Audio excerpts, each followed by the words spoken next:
Okay, let's get started. We're going to open Photoshop.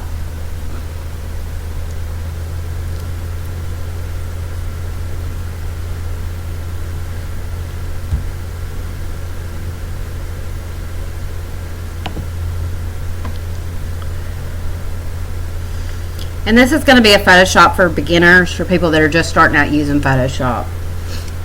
And I'm going to kind of show you how to get everything set up so that when you watch the tutorials and the videos that your stuff is kind of set up like mine is.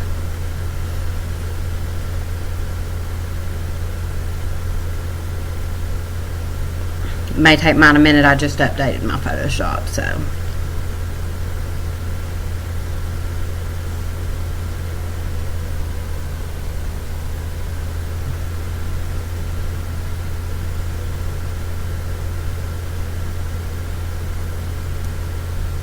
The first thing that I'm going to do is I'm going to go under Windows here. It's up at your top. This is your file. This is where you would open an image. I'm going to go ahead and open one so you can kind of see, because sometimes my bars don't show up until after I open an image.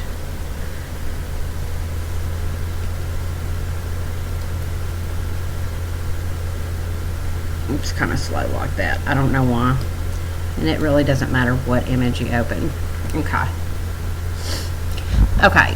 Let me go ahead and I'm going to get rid of these so that I can show you how to add these. I believe this one up here is actually Swatches. Let me go ahead and add this. If you go up here to Windows, you go up here to File and scroll across, it'll say one that says Windows. And it should say something along the line of Swatches up here. Let me go ahead and move that one out. Okay. What you actually, it should look something similar to this. What you want to actually do is go up to Windows, and we're going to start by clicking Color, and it's going to bring up this box here. If you touch this box here and drag it over to where it says Swatches, it's going to add that there, and that will allow you to pick your colors. It makes it a lot easier. You don't have to go over here to the bottom to pick your colors, where this other toolbar is down here in the bottom. You don't have to go there. So it just makes it easier to be able to select colors in a quick way by just moving this cursor here all the way up or down into the pigment that you want, and you can pick something from a light tone to a very dark tone. Okay, and the next thing we're going to do is something I like to have. Not everybody does, but I like to have is my navigation, or my navigator. So we're going to click Navigator, and it's going to show it here. And we're going to pull that, I pull that to my adjustments. And that's the one that I leave up. And you can actually make this a little bigger if you want, or smaller. Just, it depends on how you want it to look. You can kind of customize these. But this allows you to zoom in on your image without having to use the toolbars over here on the side like this. It's a little faster.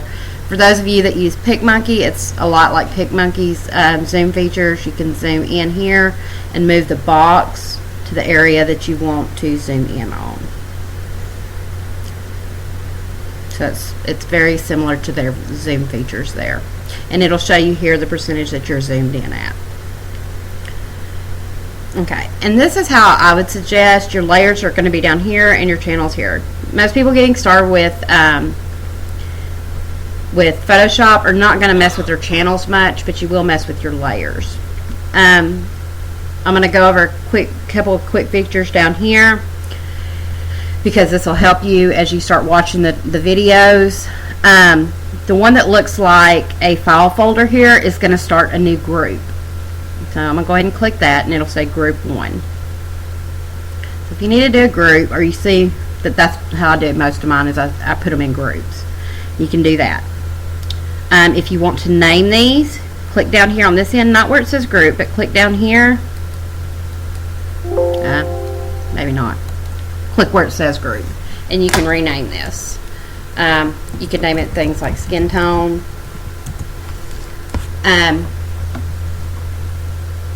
Right here, the one that looks like a folded piece of paper, this is going to be a new layer. And you can go up here and add new layers. It's just faster to do it down here for me. You can also delete here. This is your delete. So if I want to delete that layer, it's going to ask me to confirm that. And I'm just going to push yes. And those are basically the features that you're going to want to start out using. Okay. So you'll hear us talk about opacity a lot on the group. And I'm going to just do a quick color. I'm not going to be real specific on it. I've got, if I hold this down, it's going to show me my brushes, brush tools. And I'm just going to, if you right click, it allows you to adjust the size of your brush. So I'm just going to do this just for this lesson. For the opacity, if you turn this down, it is actually going to lighten or fade that down.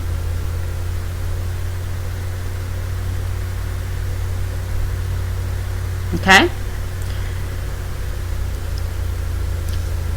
And I'm actually going to do a new layer right here and show you something a little different. Things like eyebrows and things like that I may not want just a real heavy flow for, I would go up here to where it says flow and turn this down. I may need to turn it up a little bit more. And see how it's real flowy. And turn it down a little more and let you see.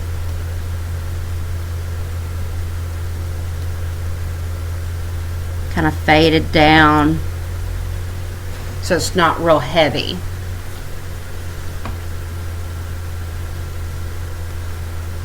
You know, and that's the way it's going to be. The lower you flow, or the more you lower the flow, the lighter the pressure is going to be. So opacity fades down with the pressure being the same, and flow just lightens it up. So depending on what you need, like I said, for eyebrows or things like that, and you can even lower the opacity on one that you've lowered the flow as well. And I really feel like these are the basics that you need. I'm going to go over a few of the stuff at the top.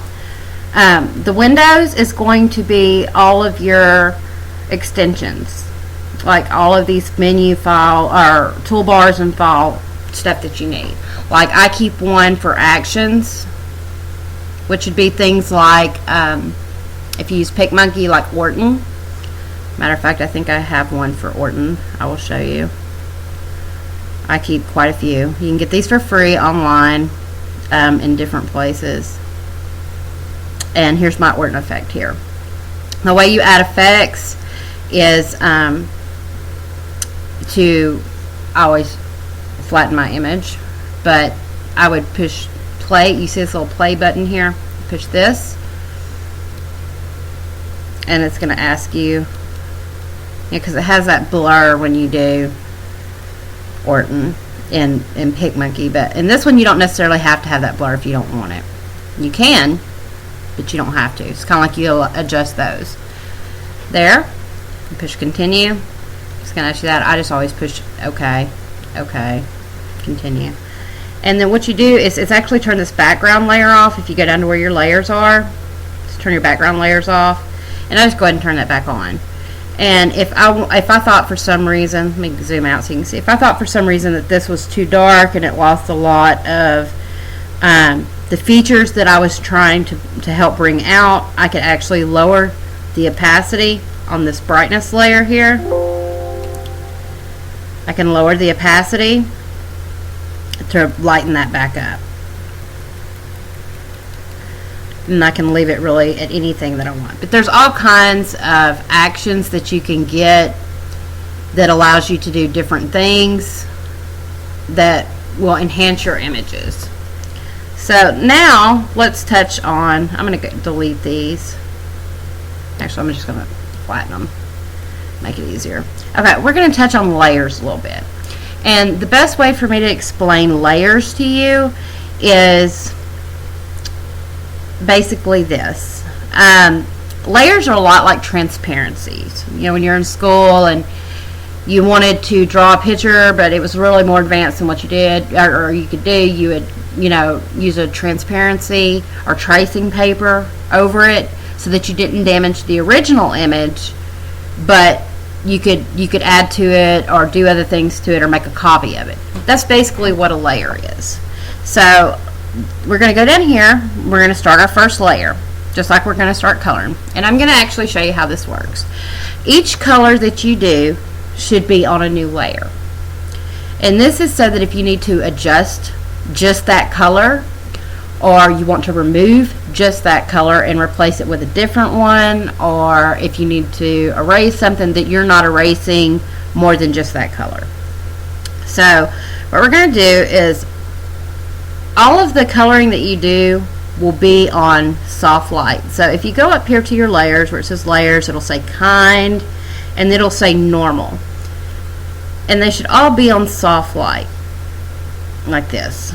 Okay, so let's pick a color. Let's do like a green. Zoom in over here on your navigator. Make sure that you're over here on your brush. And the only two that I really use over here is the brush tool and the mixer brush tool. And I'll explain the difference to you.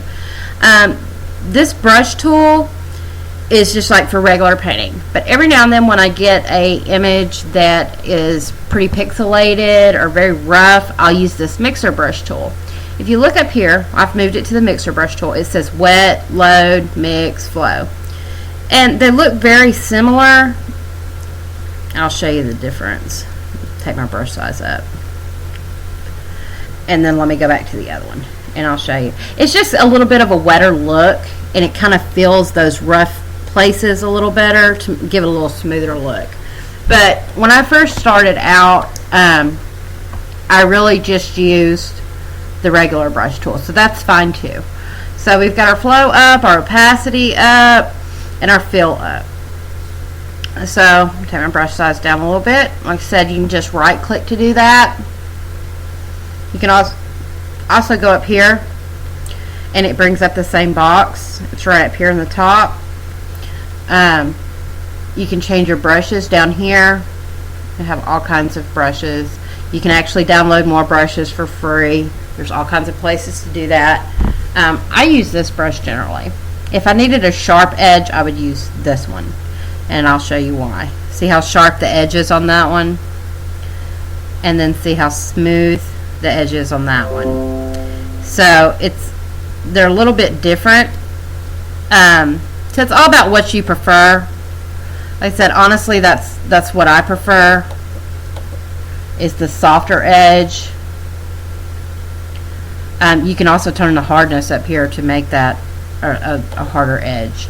So I just like this brush. So that's what I generally use. So the first thing I'm going to do is I'm going to go up here to image, and where it says adjustments right here, I'm just going to scroll right on over here, and I can either do it this way and push black and white, or I can just desaturate the image. Got the active flavor image. You got to go to the background layer. Always do this when you're doing those adjustments. I should have already done that.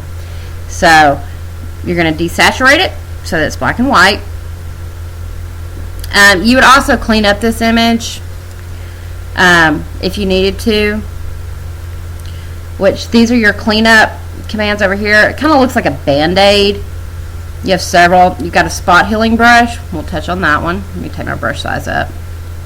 And you always do any fixing on a background layer, or you can duplicate this layer. And the way you would duplicate this layer is click down here, and it'll say duplicate layer, and you can make your adjustments there. I generally do it on the background layer. But okay, so we're on the spot healing brush. We're just going to take it and put it over that spot, and it's going to take those spots out. Another way to do the exact same thing is this patch tool. I just circle this spot, and I can pull it, and it removes that spot.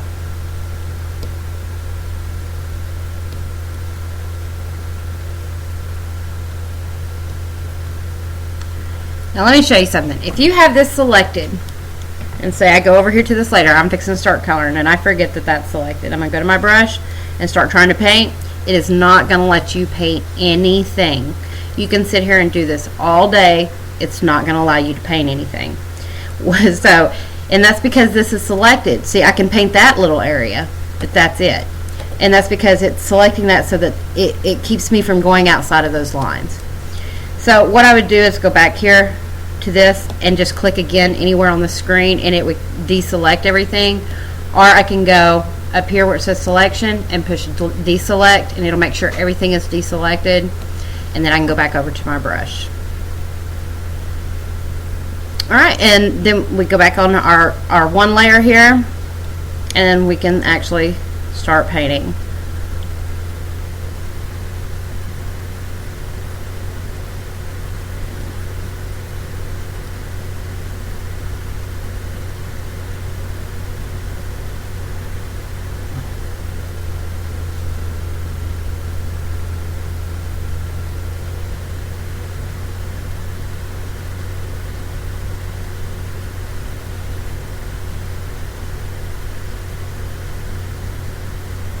And like I said, there's a lot of different tricks and things that you can do in Photoshop.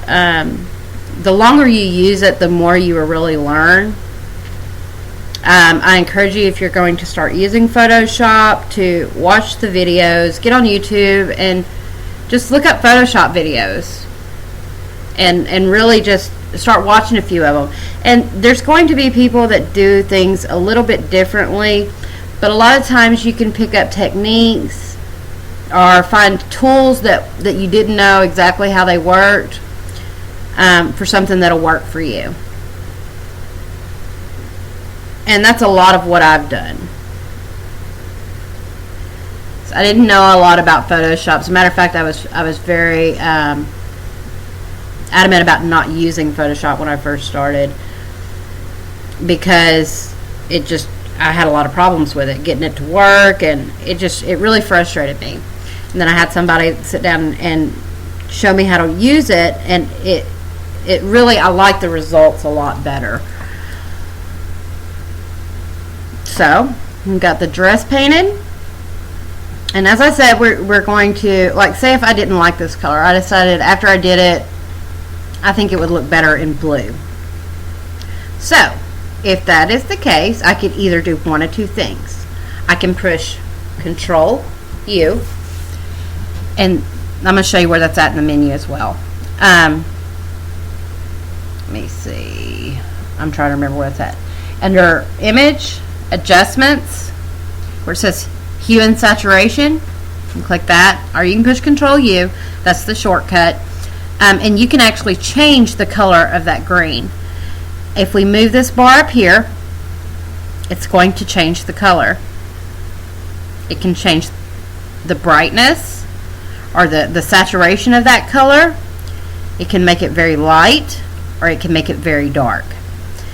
So you really have, it's a good range of colors here if you want to change it into a different spectrum. I mean, you could really get in here and do all kinds of different colors. And if you're confused by this up here, so it being blue and it's showing green and all that, you can also push Colorize, and it'll actually show you the actual color that you're in front of. And I did that a lot when I first started, because it confused me that I would be on pink and it would be purple, or it would be yellow, or so this Colorize, that will make them actually show up. So if I push Colorize and I know that I want this, say, in a red tone, my reds are down here, let's see, or I wanted it in a teal, or purple, it shows me exactly where they're at just by pushing that Colorize. And this preview allows you to already see it on here. So if I take that off, it actually goes back to the original color. So you want to make sure that's on.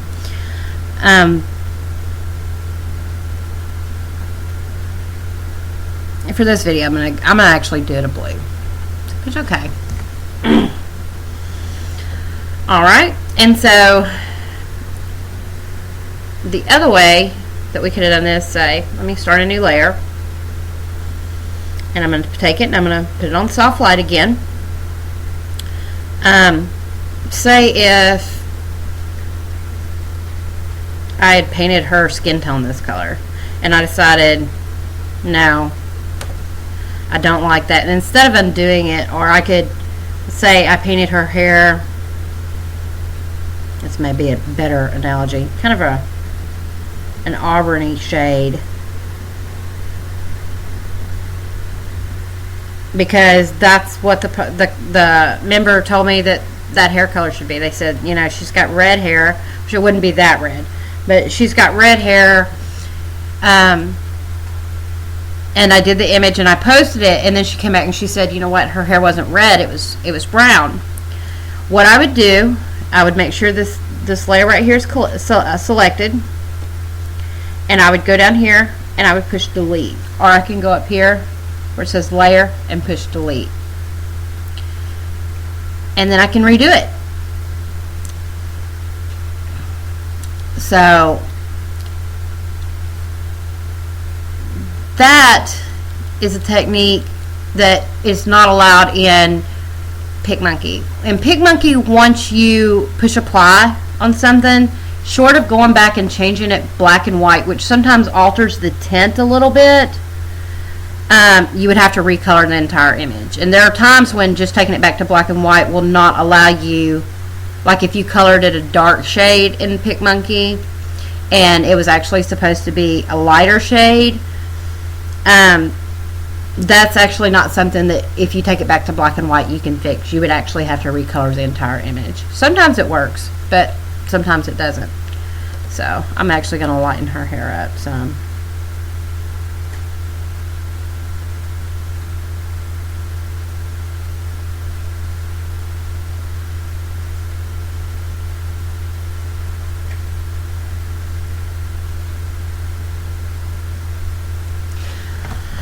And then you would go on to the next thing, and you would just continue to do this until the entire image was colored.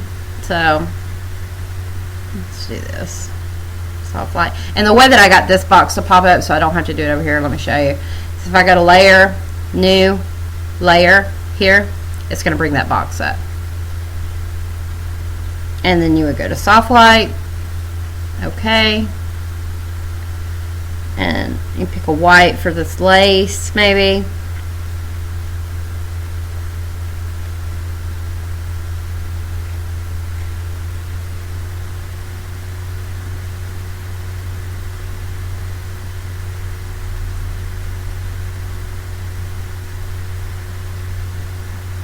Right click to take your, well, right click to take your brush size down since that's a little smaller, or you can zoom in, which you're probably still going to have to take your brush size down.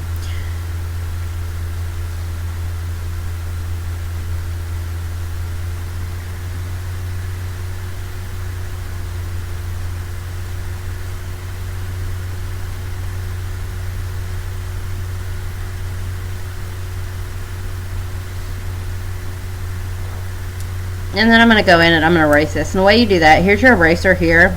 Doesn't really look like an eraser to me, but that's what your eraser is.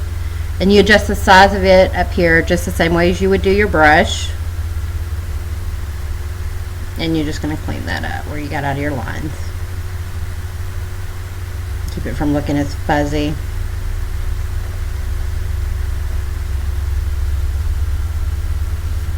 And you go back to your brush. Then we would pick a skin tone. Forgot to put it on soft light. If you don't put it on soft light, it's going to look like this. Hold on. It'll look like this. It'll cover everything up. You can turn it to soft light and it'll fix that.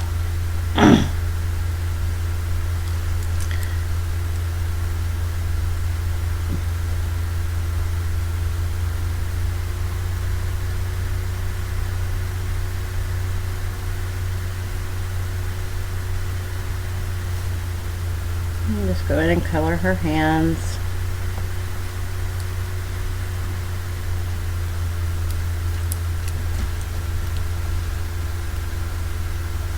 Like that, and sometimes usually we do 2 or 3 layers of color on the skin to give it more of a realistic look. So I'm going to create a new layer, and I'll show you how to do that. So if I wanted to bring her skin down just a little bit,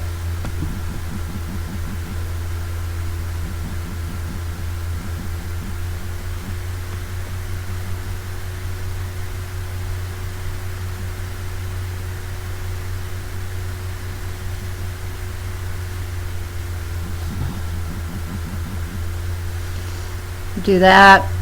And then what I would do is, if I don't want it that dark, she really looks kind of orange, I would take this and I would lower the opacity until it looked a little more natural.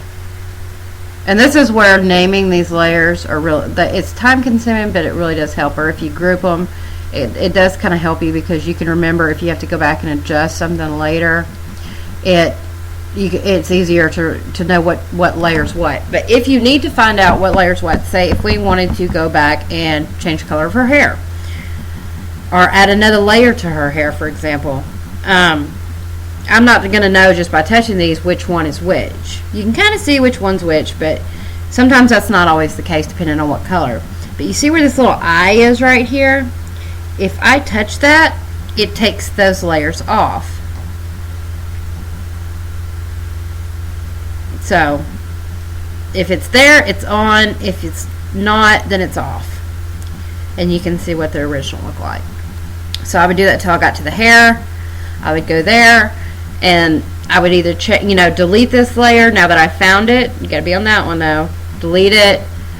I could duplicate it to make it a little darker. See? And that's basically, if you do that, it's going to look funny because that's your background picture and you're not actually able to see it. This is what it would look like without the background. And so you would just basically go in and keep coloring this image. You could color this outside if you want to. You could even color just this little piece right here, which I'm going to attempt. Sometimes I'm not real good at this because you have to really get your brush down to fine size. And let's do it at kind of a gold color. And gold, I kind of get in between the orange and the yellow, and kind of pick a midway. Like I said, it's always adjustable, but sometimes you just don't know what this is going to look like until you do it. So let's go ahead and create a new layer. Put it on soft light.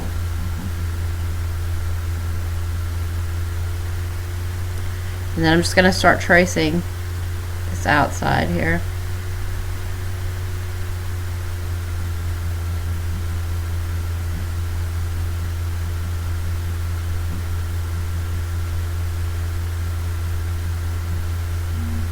Which is, I mean, this is a little more time consuming, but it is very pretty when it gets done. It really helps bring that image all together when you take the time to embellish these details. It's not, it's just a little bit different from PicMonkey. I think the idea of Photoshop is really more scary than actually using it once you learn how. Like I said, I really did not want to learn Photoshop at first. It really scared me. I went to PicMonkey and I was happy doing that for a long time, and then I really got to talking to people that used Photoshop and realized how much easier it was for them to change something or alter something, or they got a lot better colors in the spectrum than I could get, which I probably could have if I had a swatch, which took a lot of time and things like that. But it's just it's a little different, but really not so. But anyways, that's how you would color the embellishments there. Let me back out so you can kind of see how that's looking. I could finish this, but it's going to take me a long time. I'm trying to make this a shorter video. The other thing that somebody asked me about was swatches. In PicMonkey, we import the swatches directly onto our image. In Photoshop, however, we don't do that. Say if I needed a swatch for this color here, for this border color, what I would do is I would go up to File, and I would push Open, And I would go to where my swatches are located and say I wanted to do it.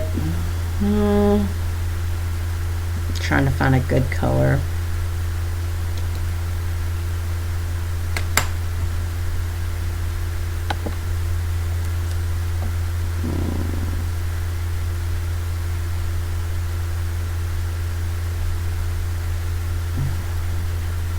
I like this, maybe this lavender. So I'd push open here,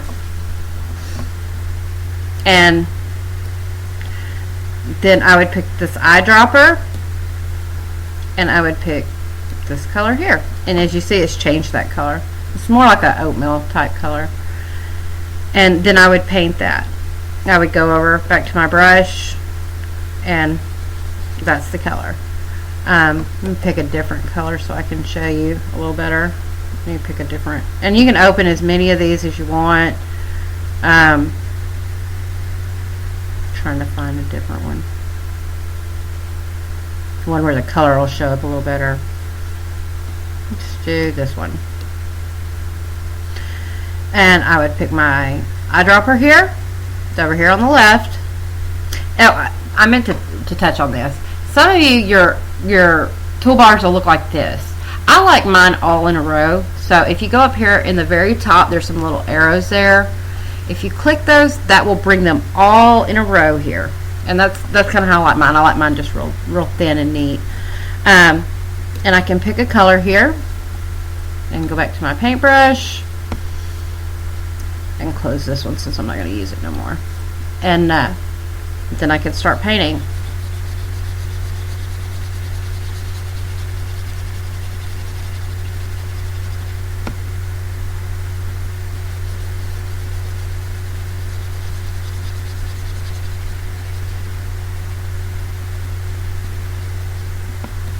Yeah, and that's really all Swatches is here. I find that I don't use Swatches as much in Photoshop as I did in PicMonkey, and I think the reasoning behind that is the color spectrum.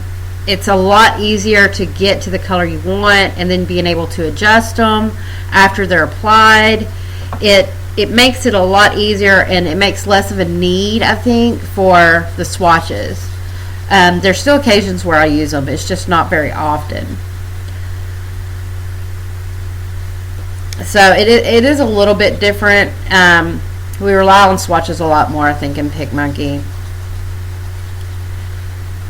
And there, like I said, there still are occasions in Photoshop that I use them. I don't use them real regularly.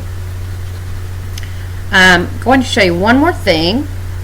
I'm not going to finish coloring this one. I just really wanted you to see it. I'll finish coloring it and post it on the group later. But I'm actually going to just delete that layer so I can show you this.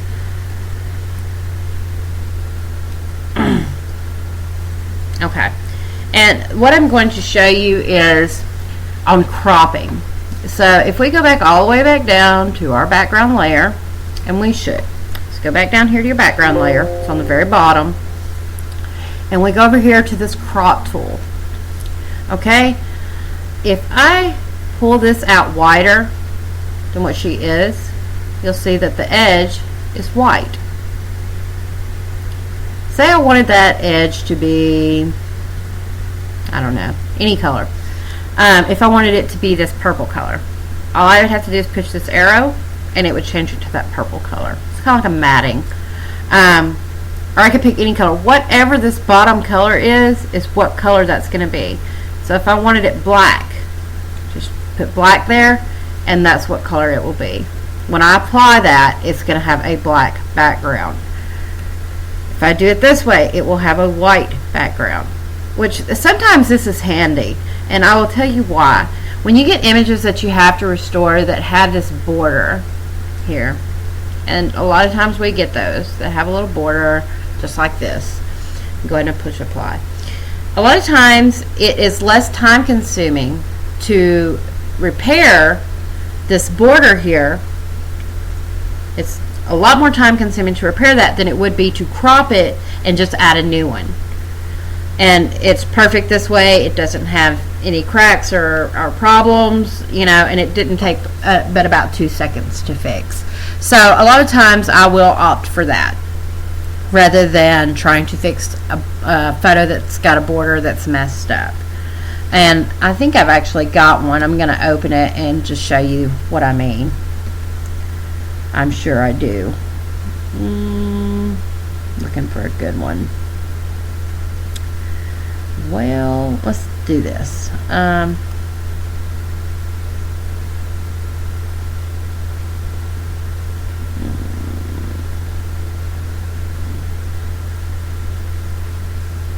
Bear with me while I find a good one, because I do have some restores here. They're just kind of shuffled in with everything else right now, and that happens. Like this one is one. I think it's got a border on it. So you see how this border is all damaged right through here. It's got cracks and damage. It would take a little bit longer to repair all this, which it could be done. But I could go in, and it's a little, when you crop, one of the good things about Photoshop is with cropping in Photoshop, you can actually see this little arrow, how it looks like a double arrow here. If I pull that one way or the other, I could turn this photo on its side or upside down, or try to realign it when people take photos of photos and they're not scanned, or even when they are scanned sometime and they're not scanned evenly. Sometimes we get a kind of a county corner edge there. We can actually fix that just by going into our crop tool. So I'm going to go up a little bit more, and I'm going to go ahead and crop this. I'll take it in a little bit more. And I would crop this. And I would go in and I would fix all the things that I needed to fix. And then I would go back to my crop tool, and I would pull this out.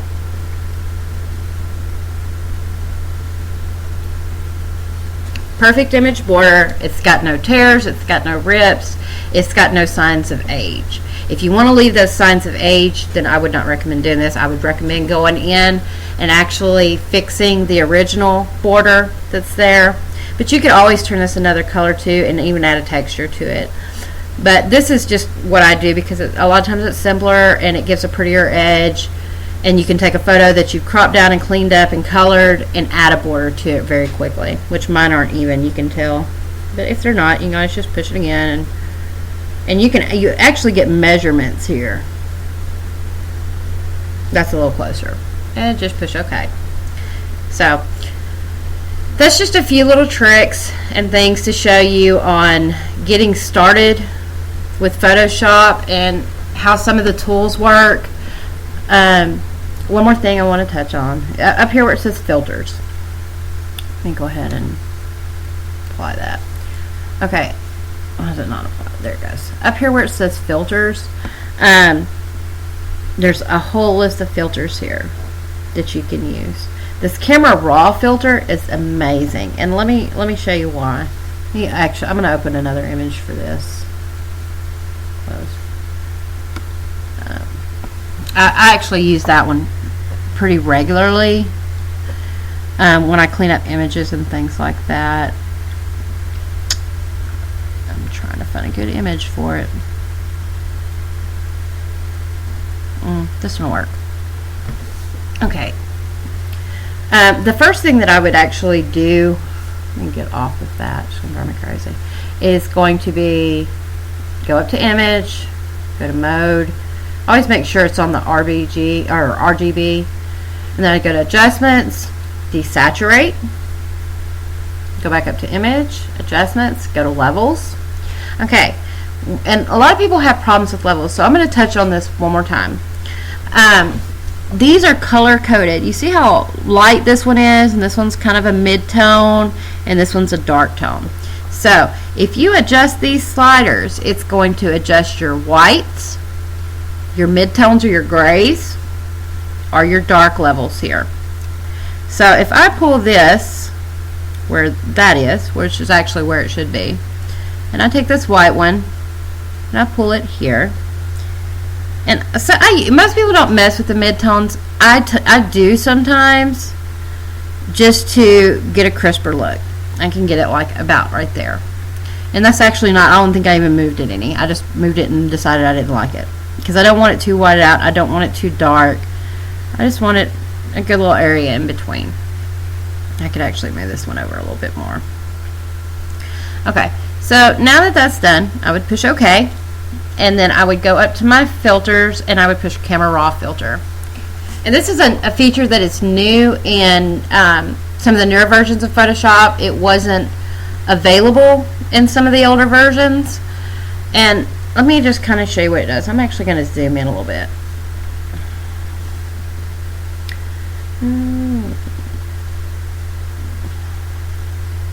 No, that's not what I want to do. Zoom in just a little bit. So you see how these look? I can actually take the clarity of this picture up, see, back out, so that everything is real defined.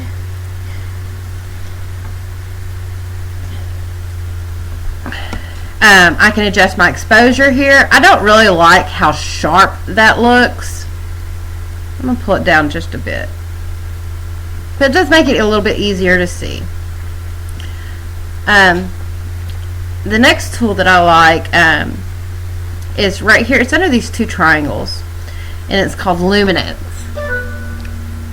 And if I do that, it kind of gives it a blur. It smooths everything out a bit. It doesn't really remove a lot of the detail, and you can actually take this detail up with it, but it reduces some of that noise that you see in old photos. So I like that, because a lot of times that makes your colorings turn out so much better. It takes some of that roughness out of it.